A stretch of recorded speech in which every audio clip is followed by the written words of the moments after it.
ओम साई राम। मैं मीनाक्षी आप सभी लोगों का हार्दिक अभिनंदन करती हूँ साई अनुभूति चैनल में।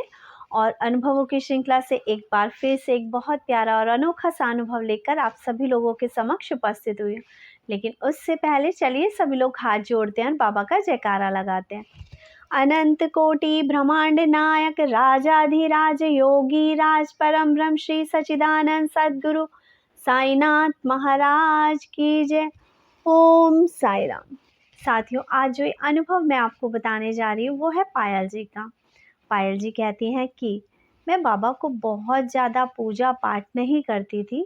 बचपन से ही इन्हें कम से कम 20 या 25 साल हो गए हैं बाबा से जुड़े हुए। लेकिन जैसे ही मैं बाबा की छवि के आगे पहुँचती थी या जैसे ही मैं बाबा को देखती थी तो मेरे मन में एक अलग सी शांति मिलती थी। ये कहती हैं इसी वजह से शायद मुझे कोई भी परेशानी होती थी तो मैं बाबा को कह देती थी और बाबा मेरी वो चाहे देर हो चाहे सवेर हो वो बात मेरी पूरी कर ही दिया करते थे। ये कहती हैं उसके बाद मेरी शादी हुई और शादी के 10-15 साल तक तो शायद मैं बाबा को भूल ही गई और मुझे बाबा की शायद याद ही नहीं आई। लेकिन कहते हैं ना कि जिसका दामन बाबा ने थामना होता है या बाबा को दोबारा से जिसको अपनी ज़िंदगी में लाना होता है तो बाबा कुछ ना कुछ लीला रच ही देते हैं और वो इंसान वापस बाबा से जुड़ जाता है। और ऐसा ही हुआ इनके साथ। ये कहती हैं कि एक दिन अचानक से मैं क्या देखती हूँ कि हमारे फर्श पे बाबा का स्वरूप उभर कर आया। ये कहती हैं बाबा के उस स्वरूप को देख के मन को शांति मिली और मैं बहुत तेज़ी से अपने हस्बैंड के पास गई और आवाज़ देकर उन्हें बुलाने लगी कि देखिए ना ये क्या चीज़ है, देखिए ना ये क्या चीज़ है। ये कहते हैं इनके हस्बैंड भागकर आए और उन्होंने देखा और वो कहते हैं अरे ये तो हनुमान जी दिख रहे हैं। ये कहती हैं कि मेरे हस्बैंड हनुमान जी की बहुत पूजा पाठ करते हैं। शायद साईनाथ उन्हें हनुमान जी के रूप में दर्शन दे रहे थे और मुझे साईं बाबा के रूप में दर्शन दे रहे थे। लेकिन कुछ भी हो, हम दोनों को थे ना, जैसे कि जैसा भाव रहा जिस जन का वैसा रूप हुआ मेरे मन का। तो वो बाबा को हनुमान रूप में देख रहे थे और मैं देख रही थी अपने साईं के रूप में। ये कहती हैं उसके बाद मैंने अपने हस्बैंड को बोला कि चाहे आपको हनुमान जी दिख रहे हैं या कुछ भी दिख रहा हो, लेकिन आप मुझे बाबा का स्वरूप ला के दोगे। मैंने बहुत दिनों से बाबा का पूजा पाठ नहीं किया है। शायद बाबा मुझे यही याद दिलाने के लिए आज हमारे घर में प्रकट हुए हैं और बाबा अपना स्वरूप दिखा रहे हैं। ये कहते हैं कि इनके हस्बैंड ने इन्हें बाबा का स्वरूप मार्केट से ला के दिया।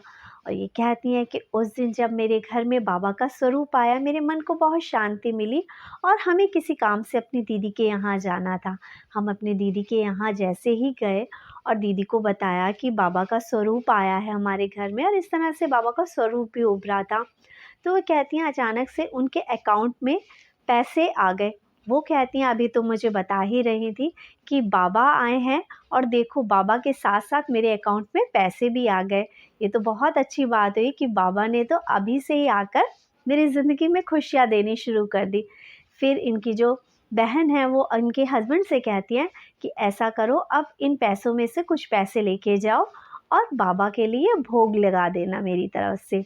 ये कहती है कि बाबा उस दिन से जो मेरी ज़िंदगी में आए तो मेरी ज़िंदगी बदल के रख दी। मेरी ज़िंदगी में बहुत दुख और बहुत तकलीफ़ें थी। 15 साल की थी जब हमने अपनी मर्ज़ी से शादी कर ली। मेरे हस्बैंड सिर्फ़ उस वक़्त 17-18 साल के थे।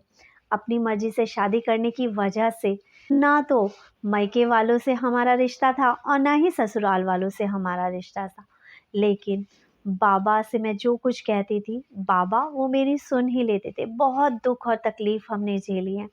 ये कहते हैं ससुराल से तो रिश्ता कुछ इस तरह का हो गया था कि मेरे ससुराल में मेरी 3 नंदें थी और उन 3 नंदों ने मेरे ससुर जी के कान इतने भर दिए कि वो हमें घर की दहलीज़ भी पार नहीं करने देते थे। ये कहती हैं कि उनकी नंदें कहती थी हम 3 बेटियां हैं ना, हम ही सब कुछ करेंगे, अब भूल जाओ तुम्हारा लड़का तुम्हें छोड़कर चला गया। लेकिन कहीं न कहीं मेरे ससुर जी को हमारे ऊपर तरस आता था या कहीं न कहीं उनके मन में हमारे प्रति प्यार था। वो तो चाहते थे कि हम आएँ, लेकिन मेरी जो नंदें थी वो नहीं आने दिया करती थी। कहते हैं वक़्त ने पासा पलटा। मैं बाबा की पूर्ण श्रद्धा के साथ पूजा करती थी, बाबा की आराधना करती थी और बाबा से अपनी हर मुश्किल, हर दुःख, हर तकलीफ़ शेयर करती थी। हुआ कुछ ऐसा कि मेरे नंद और उनके बेटे की वजह से एक हादसा हुआ, मेरे ससुर जी इस दुनिया में नहीं रहे और उनका जो भी साजिश थी वो सबके सामने आई और आज वो उस जगह है जहाँ उन्हें होना चाहिए था और बाबा ने मेरे ससुराल में मुझे एंट्री दिलाई और आज मैं उसी घर में रहती हूँ जहाँ की चौखट भी मुझे लांघने नहीं दी जाती थी। मेरे ससुर जी हमें प्यार करते थे और शायद उनका प्यार और आशीर्वाद और बाबा का साथ ही हमें यहाँ तक लेकर आया। ये बताती हैं कि मेरे जो ससुर जी हैं उनकी मार्केट में 2 शॉप थी। हमने बाद में उन दोनों शॉप को मिलाकर बाबा का एक मंदिर बना दिया जहाँ आज बहुत सारे लोग आते हैं। और जब हमने ये मंदिर बनाया तो सब लोगों ने हमें अप्रिशिएट किया कि तुमने बहुत अच्छा किया यहाँ पर साईं बाबा का मंदिर बना के, क्योंकि यहाँ दूर दूर तक बाबा का मंदिर नहीं था। आप लोगों ने बहुत अच्छा काम किया है। ये कहते हैं जहाँ हमारी नंदी हमें बद्दुआएं दिया करती थी, आज बाबा की कृपा से हमें ब्लेसिंग ही ब्लेसिंग मिलती हैं। ये कहते हैं कि बाबा का दामन थामने के बाद से ज़िंदगी की मुश्किलें आसान होती चली गई। ये बताती हैं कि इनके हस्बैंड बहुत गुस्सा किया करते थे, लेकिन जब से बाबा का सानिध्य हमने दोबारा से पाया, मेरे हस्बैंड का गुस्सा शांत हो गया। बताते हैं कि इनका बेटा बहुत चंचल था और बहुत शैतानियाँ किया करता था, लेकिन आज अगर मैं देखूँ तो मेरा बच्चा बिल्कुल परिवर्तित हो गया है। मुझे यकीन भी नहीं होता कि मेरा बच्चा इतना बदल गया है। अब वो शांत हो गया है, बाबा को मानने लगा है, बाबा को पूजने लगा है। ये कहती हैं कि बाबा के बारे में मैं किस-किस लीला का वर्णन करूँ। बाबा ने सब कुछ दिया है मुझे। आज मेरे पास जो कुछ भी है ना, वो सिर्फ़ बाबा की ही देन है। बाबा का मेरी ज़िंदगी में आना ही मेरी ज़िंदगी का परिवर्तन होना था। ये कहती हैं कि जब हमारे ससुर जी एक्सपायर हुए तो उनका जैसे पिंडदान करना होता है, ये पिंडदान करने के लिए काशी गए और फिर आगरा गए थे। इन्होंने वहाँ से पेड़े लिए बाबा को भोग चढ़ाने के लिए और उसके बाद ये लोग शिरडी गए। ये कहती हैं लेकिन अंदर तो एंट्री ही नहीं हो रही थी और प्रसाद नहीं ले जाने दिया जा रहा था। जो कुछ भी सामान था, बाहर जो गार्ड खड़े होते हैं वो चेक करते हैं और वो निकाल लेते हैं। ये कहती हैं मेरे बैग में सामान था और मेरे मन में सिर्फ़ यही था, बाबा मैं बहुत मन से लाई हूँ आपके लिए, लेकिन मेरे जो ये पैकेट है ये भी बड़े-बड़े हैं, पता नहीं अंदर जा पाएँगे या नहीं जा पाएँगे, लेकिन बाबा मैं आपको भोग लगाना चाहती हूँ इस चीज़ का। ये कहती हैं कि बाहर की तरफ जो गार्ड था पहले उन्होंने रोका तो हमने कहा कि मैं बहुत दूर से आई हूँ बाबा के लिए प्रसाद लेके, प्लीज़ ले जाने दीजिए ना। तो बाहर वाले गार्ड ने बोला अगर मैं छोड़ भी दूँ तो आगे बहुत सारी चेकिंग है, वहाँ पे कोई ना कोई इस सामान को निकाल देगा। तो ये उससे प्रार्थना करती हूँ और कहती है प्लीज़ आप छोड़ दीजिए, एक बार आगे का मैं देखूँगी, क्या पता बाबा ले जाने दें अंदर। ये कहती हैं उसके बाद दूसरी चेकिंग हुई जहाँ पर पर्स वग़ैरह चेक होता है और पूरा बॉडी स्कैनिंग चेक होता है जहाँ पे इस तरह से चेकिंग हुई। ये कहती हैं जब मशीन में पर्स रख रही थी तो अचानक से एक लड़की सामने की तरफ से आ गई और कुछ ऐसी सिचुएशन हुई कि जो मेरा बैग था वो उस मशीन के अंदर जा ही नहीं रहा था। अचानक से वो जो लेडी थी, गार्ड थी, वो उस लड़की से बात करने लगी और मैंने अपना बैग उठाया और मैं फटाफट अंदर लेकर चली गई। कहती उसके बाद भी गार्ड्स थे जहाँ चेकिंग हो रही थी, लेकिन ना मैंने आगे देखा ना पीछे देखा, बस मैं बाबा को देख रही थी कि बाबा मुझे आप तक ये भोग पहुँचाना है। और बाबा ने किसी तरह से मैं जल्दी चलती रही और बाबा की समाधि से मैं पंडित को निकाल के तो नहीं दे सकती थी, क्योंकि पंडित अगर किसी ने देख लेना था तो वो मुझे बहुत बुरी तरह से शायद इंसल्ट भी कर सकते थे कि आप अंदर कैसे लेके आए। हमने अपना पर्स वहाँ समाधि मंदिर से टच कराया और बस ये माना कि बाबा हम आपके पास तक लेकर आए, इस भोग को स्वीकार करिए। ये कहती हैं कि इसी तरह एक बारी मैं कोलकाता से बाबा के लिए बड़ा वाला लड्डू बनवा के और काजू लेके गई थी और क्योंकि कोविड का टाइम था तो इसी तरह से चेकिंग चल रही थी, लेकिन उस बार भी बाबा की कृपा से मेरा सामान अंदर तक पहुंचा।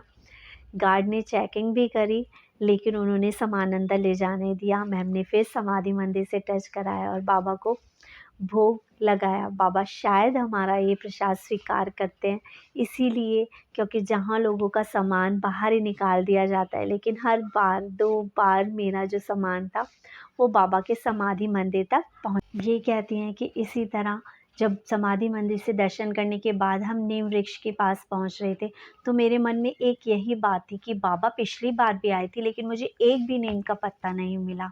बाबा प्लीज़ इस बार नीम का पत्ता ज़रूर मुझे मिलना चाहिए। ये कहते हैं, लेकिन जब हम वहाँ पर पहुँचे गुरु स्थान की तरफ, तो मैं क्या देखती हूँ, वहाँ पे तो इतने सारे लोगों की भीड़ है। कोई अपना पल्लू पसार के खड़ा था नीम के पत्ते के लिए और कोई अपनी दुपट्टा आगे करके खड़ा था। ये कहती हैं, वहाँ भी मेरा मन उदास हुआ और मुझे लगा कि शायद नहीं मिलेगा इस बार पत्ता। लेकिन कहती हैं, जैसे ही हम आगे बढ़े परिक्रमा करने के लिए, तो अचानक से एक हवा का झोंका आया और एक नीम की टहनी मेरे पास आकर, मेरे सर पर आकर गिरी। ये कहती है, उन पत्तियों को हाथ में उठा के मुझे इतनी खुशी हुई कि बाबा आपने मेरी ये विश भी पूरी कर दी। ये बताती हैं कि उसके बाद वहाँ पे जो 1-2 लोग नीम के पत्तों का इंतज़ार कर रहे थे कि काश हमें भी मिल जाए, मैंने उन लोगों को भी नीम का पत्ता अपनी उस टहनी में से दिया। ये कहती हैं, उसके बाद जब हम बाहर की तरफ आए, तो मैं क्या देखती हूँ, एक सफ़ेद कपड़ों में, जैसे बाबा कपड़े पहनते थे, बाबा की कफ़नी पहने हुए एक व्यक्ति मुझे ही देखता हुआ दूर से जा रहा था और उनकी निगाहें मुझसे नहीं हट रही थी। ये कहती हैं कि कोई माने या ना माने, ये मेरा दृढ़ विश्वास है कि शिरडी में बाबा दर्शन ज़रूर देते हैं और वो मेरे बाबा ही थे, जो मुझे देख के मुस्कुरा रहे थे और जो मन ही मन मुझसे ये कह रहे थे, देख ले, दे दी ना मैंने तुझे नीम की पत्तियाँ। बाबा मेरी हर बात सुनते हैं। जब से बाबा इनकी ज़िंदगी में आए, ये कहती हैं कि बाबा ने मेरी ज़िंदगी बदल के रख दी। बाबा की लीलाओं का वर्णन मैं क्या करूँ? मुझसे जुड़े लोग भी आज बाबा के इन अनुभवों को महसूस कर रहे हैं। ये कहती हैं, ऐसे ही इनके एक रिश्तेदार, जिनका ऑपरेशन होने वाला था, वो ऑपरेशन थिएटर तक में पहुँच गए, लेकिन फिर अचानक से उनके पास जो रिपोर्ट आई, तो पता चला कि ये किसी गलत व्यक्ति की रिपोर्ट है जो इनके नाम पर आ गई है और इनका ऑपरेशन नहीं हुआ। ये कहती हैं कि वो डर रहे थे और बाबा के ही नाम का सिमरन कर रहे थे बस। और बाबा ने किसी तरह से, ना जाने, तकलीफ़ तो उन्हें थी और शायद उसी तकलीफ़ की वजह से उनके सारे चेकअप हुए थे और वो ऑपरेशन होने जा रहा था, लेकिन बाबा ने उन्हें ऑपरेशन से बचा लिया। ये कहती हैं, ऐसी ही इनकी एक सिस्टर हैं, जिनकी बेटी के 7-8 साल से कोई बच्चा नहीं हो रहा था और इन्होंने कहा कि दीदी बाबा को मानो और सब कुछ सही होगा। ये कहते हैं कि हमने अपनी तरफ से उनके लिए शिरडी की टिकट करवाई, क्योंकि हम भी उस वक़्त शिरडी जा रहे थे। ये कहती हैं कि बाबा की शिरडी के टिकट कराए ही थे, जो काम 8 या 9 साल से नहीं हो रहा था, वो बाबा की शिरडी की टिकट कराने से, सिर्फ़ मन में ये अपने विश्वास लाने से कि बाबा की शिरडी जाके ये काम हो जाएगा, बाबा ने उससे पहले ही हमें खुशखबरी सुना दी और उनकी गुड़िया ने कंसीव कर लिया। ये कहती है, बाबा की लीलाओं का मैं क्या वर्णन करूँ आपसे? अगर मैं बाबा की लीलाओं का वर्णन करने लगी और अपनी अनुभूतियाँ बताने लगी, तो दिन से रात और रात से दिन हो जाएगा। ये कहती हैं कि इनके मंदिर में भी अब एक से एक चमत्कार होते हैं। ये कहती हैं, बस बाबा के सानिध्य में आकर मेरी ज़िंदगी बदल गई और बस इनका कहना भी है और मानना भी है। और ये मैं भी आपसे हमेशा कहती हूँ कि बाबा पे दृढ़ विश्वास रखो, अपनी जो भी प्रॉब्लम है वो बाबा से कहो। जैसे जब हमारे घर में हमें कोई प्रॉब्लम होती है, तो हमने मम्मी पापा से, अपने घर के बड़े से डिस्कस करते हैं, उसी तरह बाबा को सजीव मानो और बाबा के पास बैठ के बाबा से अपनी प्रॉब्लम कहो कि बाबा हम परेशान हैं, बाबा आप साथ नहीं दोगे तो कौन साथ देगा? बाबा कोई ना कोई रास्ता ज़रूर बना देंगे। हो सकता है थोड़ी देरी हो रही हो, लेकिन हो सकता है शायद वो चीज़ आपकी किस्मत में ना हो और बाबा रास्ता बना रहे हो, हमारे कर्म काट रहे हो। लेकिन इस परीक्षा की घड़ी में, कहते हैं ना, जब परीक्षा होती है तो 2.5-3 घंटे हमें कितनी शांति से वो परीक्षा के प्रश्न को भी बार-बार पढ़ना पड़ता है, जो हमें आता नहीं है, ये सोच के कि क्या पता हमें याद आ जाए, हमें याद आ जाए और हम लिख लें। बस इसी तरह है मेरे साईं की भक्ति भी। मन में दृढ़ विश्वास रखो और बस बाबा से बार-बार कहो, बाबा आप हो ना, बाबा आप कर दोगे, बाबा आप हो ना, बाबा आप कर दोगे। आपके सिवा कौन है बाबा हमारा? अगर आप नहीं सुनोगे तो किसके पास जाऊँ मैं? आपके सिवा मैं किसी भगवान को नहीं मानती। मुझे सिर्फ़ आपके दर का रास्ता पता है, आपके चरण छूने का रास्ता पता है। आपके सानिध्य में आई हूँ बाबा, मुझे ऐसे मत ठुकराओ बाबा। जो भी है जैसा भी है, मैं बहुत बुरी हूँ, माना कि बहुत बुरे कर्म किए मैंने बाबा, लेकिन आपके सानिध्य में तो कर्म कटते हैं ना बाबा, तो मेरे कर्म भी काटो। कोई बात नहीं बाबा, आज दुख है, तकलीफ है, लेकिन आपका साथ होगा तो मैं इस दुख तकलीफ से भी दूर हो जाऊंगी, लेकिन अपना साथ तो ना छोड़िए बाबा। आज जो मैं दुखी हूँ बाबा, मेरे मन में विश्वास जागृत करो बाबा। आप ही विश्वास जागृत कर सकते हैं बाबा। मेरे पास तो अपना कुछ भी नहीं है। आज इस दुख में मैं अपनी सोच भी गवा बैठी हूँ। मुझसे सोचा भी नहीं जा रहा है बाबा, मैं कैसे सोच पाऊँ कि अच्छे दिन आएंगे। लेकिन बाबा आप मेरी सोच को परिवर्तित कीजिए बाबा। मैं आप पे दृढ़ विश्वास रख के आई हूँ साईं, मेरे विश्वास की लाज रखिए साईं। और साईनाथ मैं यही कहती हूँ कि मैं यहाँ पे लोगों को यही विश्वास दिलाती हूँ कि बाबा है और बाबा करते हैं, क्योंकि बाबा ने मेरे साथ किया है। बाबा मेरे विश्वास की भी लाज रखो। जो जो व्यक्ति मेरे चैनल से जुड़ रहा है, उनको जो भी दुख तकलीफ़ है बाबा, उनकी पुकार सुनो। वो जो जिस तरह से, कोई पंडित नहीं है बाबा यहाँ पे, जिस तरह से भी पूजा कर रहे हैं बाबा, उनकी पूजा स्वीकार कीजिए और उनके कर्म काटने में उनका साथ दीजिए। इसी के साथ सभी साईं भक्तों से बस यही अनुरोध करती हूँ, बाबा पे विश्वास बनाए रखें, श्रद्धा सबूरी से काम लीजिए, आपके काम ज़रूर बनेंगे। क्योंकि एक तो जो बचाने पे आए, आग से भी बचा कर दिखाए। जिस पे तेरी दया दृष्टि होती, कैसे उस पे कोई आँच आए। कौन तुम बिन कौन तुम बिन भंवर से निकाले, मेरी नैया है तेरे हवाले। चैनल को ज़्यादा से ज़्यादा शेयर करें, लाइक करें, सब्सक्राइब करें। ओम साईं।